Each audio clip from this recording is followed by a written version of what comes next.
네, 담대한 투자 시간으로 이어가 보겠습니다.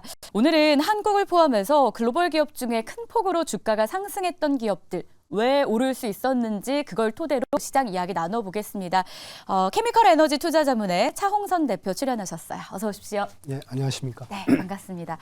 거두절미하고 가장 궁금한 부분부터 좀 긁어보도록 할게요. 어떤 기업들이 가장 주가 상승이 좋았는지 이거부터 한번 들어볼까요? 오늘도 보면은 이번 이 시간에 말씀을 드렸었는데 금호석이도 큰 폭으로 올라가잖아요. 네. 주가도 이제 저평가됐다 이렇게 말씀을 드렸었는데 제가 이제 화학 업종을 한 28년 분석했는데 이렇게 화학이 할 일이 많은 때는 없었던 것 같아요. 네. 그러니까 여기저기 계속 투자한다는 이야기만 들리니까 새로운 전기를 맞이하고 있다 이렇게 보고 있고요. 말씀하신 거에 답변을 드리면은 미국의 테슬라, 미국의 엔비디아, 네. 그다음에 한국의 포스코 퓨처엠을 말씀드릴 수 있어요. 그러니까 이제 길게 보면은 테슬라 같은 경우는 10년 동안에 얼마 정도 올랐냐 하면 600배 올랐죠. 1억 넣었으면 이제 600억 원 된 경우. 그다음에 엔비디아 같은 경우는 한 23년 동안에 2,100배 올랐어요. 1억을 넣었으면 이제 한 2천억 원이 된 거고. 그다음에 이제 그런 기업만 이게 그림이 나오고 있습니다. 그래서 보면 있는데 그런데 그런 기업만 있었던 게 아니고 한국의 퓨처엠 같은 경우도 한 20년 동안에 1,100 올랐습니다. 1억 넣었으면 1,000억이 됐었습니다.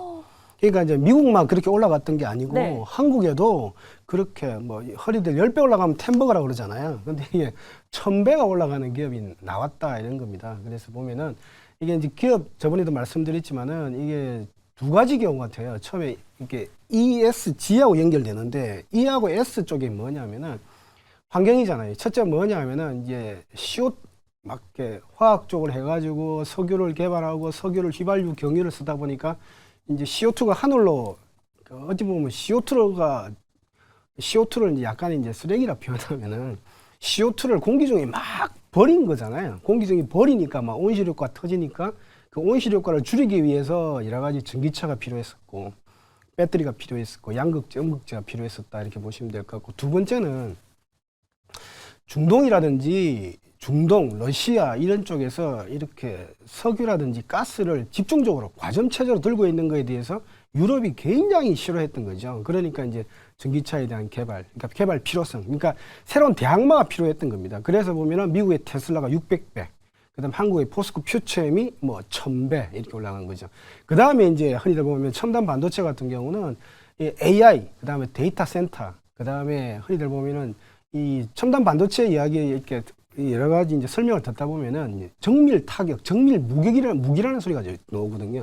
그래서 탈중국이라든지 미국으로 봤을 때는 그렇게 굉장히 중시적이다 보니까 이런 첨단 반도체에 관련된 미국의 엔비디아, 그 다음에 전기차에 관련된 미국의 테슬라, 그 다음에 한국의 퓨처엠 이런 것들이 제가 볼 때는 길게 보면 2,000배, 1,000배, 네. 600배 올랐고 그런데 이런 거죠. 20년 동안 1,000배가 올랐다, 한국 퓨처엠이 올랐다고 해서 내가 안 와닿을 수도 있잖아요. 그죠? 1억 냈으면 2천억이 되는 건데, 근데 그게 아니고 1년 만에도 30배가 올랐습니다. 퓨처엠은. 1억 넣었으면 30억이 됐던 거고요. 그 다음에 테슬라 같은 경우도 1년 동안에 1억 넣었으면 9억이 되는 9배 정도 올랐기 때문에 이게 2,000배, 1,000배, 600배로 가는 도중에 굉장히 주가가 좋은 모습을 보였다. 이렇게 말씀드립니다. 국내 기업들도 그 수익률이 좋았던 1,000배가 기업들 있습니다. 중에 예. 와, 정말 신기하고 그렇구나 이렇게 수치를 보지 않았다면 몰랐을 법한 그런 내용들이었는데 그러면 이들 기업이 또 이런 좋은 수익을 냈던 데는 이유가 있지 않을까 싶어요. 그걸 있지요. 알아야 또 저희가 투자에 반영하지 않을까요? 중요한 말씀입니다. 아주 좋은 질문이신데 네.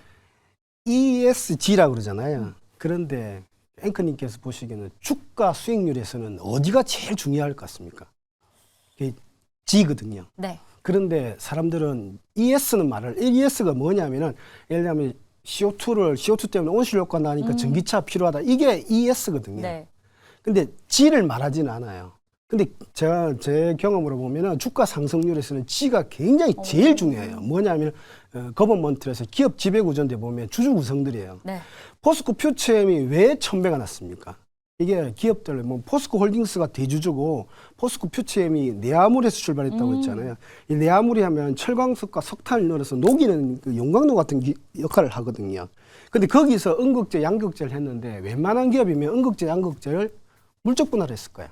그걸 따로 상장을 했을 거예요. 그렇게 됐으면 이 수익률이 제가 볼 때는 가능성이 낮았다 보거든요. 그래서 거버먼트, 그래서 그 대주주가 개인 주주하고 얼마나 같이 갈 수 있는 그런 거버먼트가 잘 돼 있는 기업들, 이 세 기업의 공통점은 거버먼트, 지위가 참 좋았다. 그래서 천배 기업의 특징은 이렇게 ES 쪽에서 새로운 환경에서 좋은 비즈니스 모델을 만들고 급성장하고 매출액이 흔히들 보면은 포스코 퓨처인 같은 경우도 1000억에서 3조까지 30배 올랐습니다.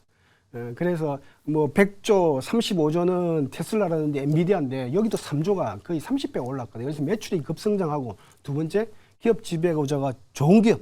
그러니까 개인들하고 같이 갈 수 있는 기업을 고르면 수익률 잘 날 것이다. 이렇게 보고 있습니다.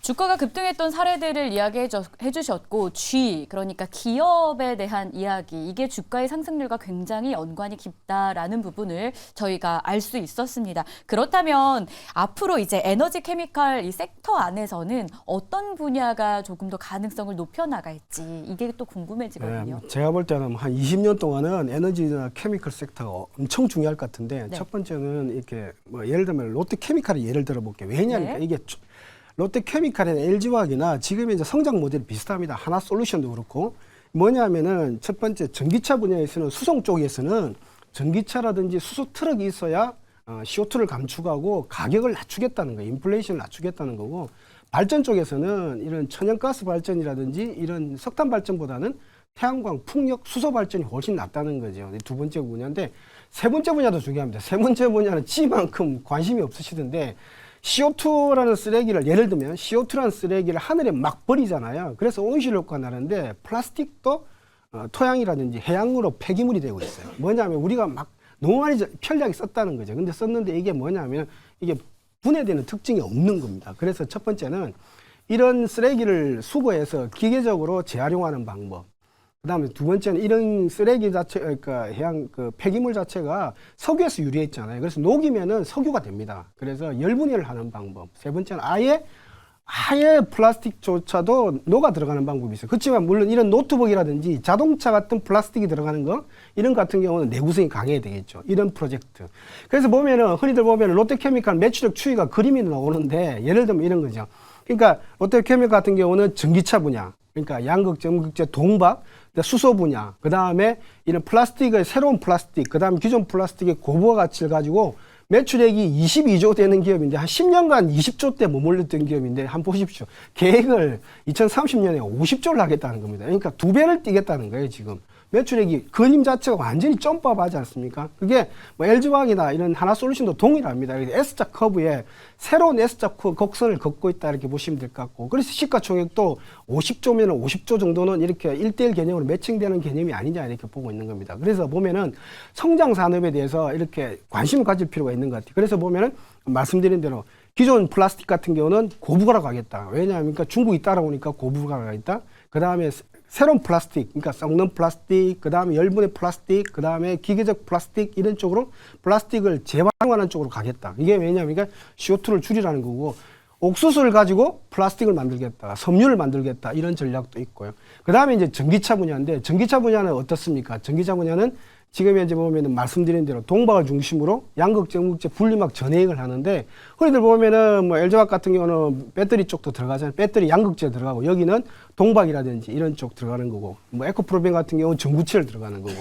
그 다음에 이제 수소도 잘 보셔야 돼요. 수소도 뭐냐면은 지금 보면은 제가 볼 때는 트럼프 정부나 그 다음에 바이든 정부나 둘 다 공이 수소는 밀 거라 봐요. 뭐냐면은 킬로그램당 1달러가 되면은 이런 그 전기차 혁명처럼 수소 혁명이 나오는 거예요. 뭐냐면 킬로그램 1달러 어떻게 맞추냐면은 태양광이나 풍력을 이용해서 물을 분해한다든지 아니면은 이런 메탄이라든지 에탄에서 수소를 가지고 개질해서 수소를 만들면은 수소가 싸다는 거예요. 규모의 경제를 만들면. 그러면은 1달러가 되면 어떤 일이 벌어지냐면은 모든 전원을 다 평정할 수 있다는 그런 수소이기 때문에 그러니까 이제 예를 들면 롯데케미칼 같은 경우도 전기차 분야에도 들어가야 되죠. 뭐 수소 분야에도 들어가야 되죠. 기존 플라스틱의 그런 바꾸는 분야에도 생분해도 들어가야 되죠. 그 다음에 기존 플라스틱을 고도화하는 분야에도 들어가야 되죠. 그 다음에 이머징이 돌아가고 있는 그런 분야니까 이런 분야들이 그러니까 화학이 제가 볼 때는 결론적으로 말씀드리면 화학 업종이 정말 새로운 전기를 맞이하는 것 같아요. 그러니까 S자 커브에 보면 이때 굉장히 가파르게 주가도 올라가고 매출력도 올라가는데 이 커브에 다 들어갔다 이렇게 보거든요. 그래서 보면 업종 전체에 대해서는 저는 참 좋게 보고 있습니다. 좋습니다.